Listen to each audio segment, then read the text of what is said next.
اکھڑتی سانسیں۔ میں اور میری اہلیہ کی بے چینی بڑھتی جا رہی تھی۔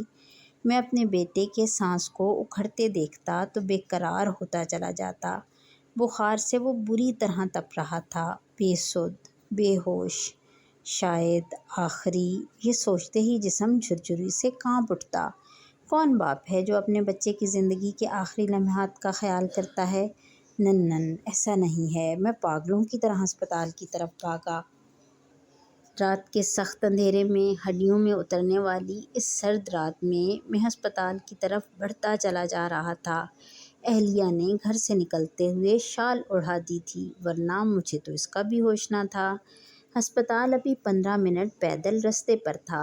ہسپتال سے 5 منٹ پہلے ایک نالہ سڑک کی دائیں جانب بہہ رہا تھا۔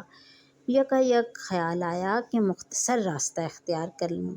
میں نالے میں بنے ہوئے پل سے سیدھی طرف مڑنے لگا تو اچانک میری نظر ایک کتے کے چھوٹے بچے پر پڑی، جو قریب واقع ہوٹل کی ٹیوب لائٹ کی روشنی میں صاف نظر آ رہا تھا۔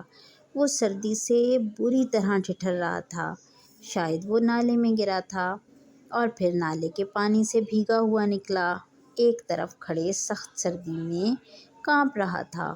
وہ لاچار، مدد کا محتاج تھا۔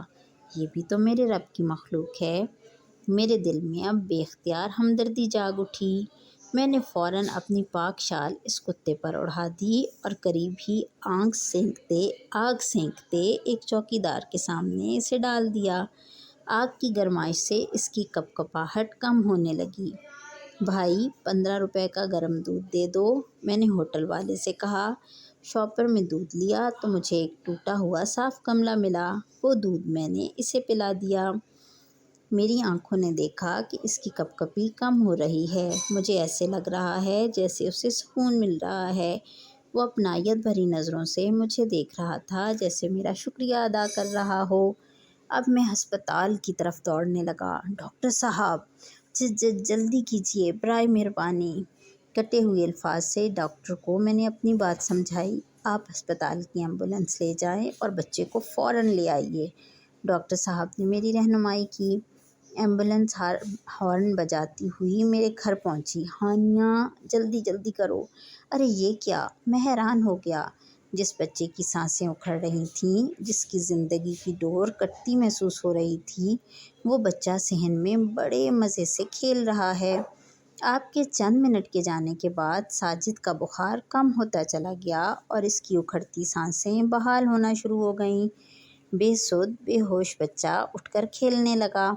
میں خود حیران ہوں کہ اللہ تعالیٰ کی کیسی مدد ہوئی کہ بغیر ڈاکٹر و علاج کے بیٹا ٹھیک ہوتا چلا گیا اور اب صحن میں کھیل رہا ہے۔ میری اہلیہ نے بتایا۔ میں نے اپنی اہلیہ کو اس کتے کے بچے کا بتایا تو ہم دونوں یہ کہے بغیر نہ رہ سکے، جو اللہ تعالیٰ کی مخلوق پر رحم کھاتا ہے تو وہ کریم رب ان پر کرم کر دیتا ہے۔ یاد رکھنے کی باتیں: ہم بھی اپنے بہن بھائیوں، دوستوں، رشتہ داروں کے ساتھ مہربانی کریں۔ اگر کوئی ناگوار بات ہو جائے تو معاف کر دیں۔ جب وہ اتنا کریم ہے کہ ہماری ہر چھوٹی اور بڑی حاجت پوری فرماتا ہے تو پھر ہم دوسروں سے کیوں مانگیں اور دوسروں سے سوال کیوں کریں؟ جی ہاں، کیونکہ ایک حدیث شریف کا مفہوم ہے کہ اللہ تعالیٰ حیا والا اور کرم والا ہے۔ جب کوئی بندہ اس کی بارگاہ میں ہاتھ اٹھا کر مانگتا ہے تو اللہ تعالیٰ کو شرم آتی ہے کہ اس بندے کو خالی ہاتھ لوٹائے۔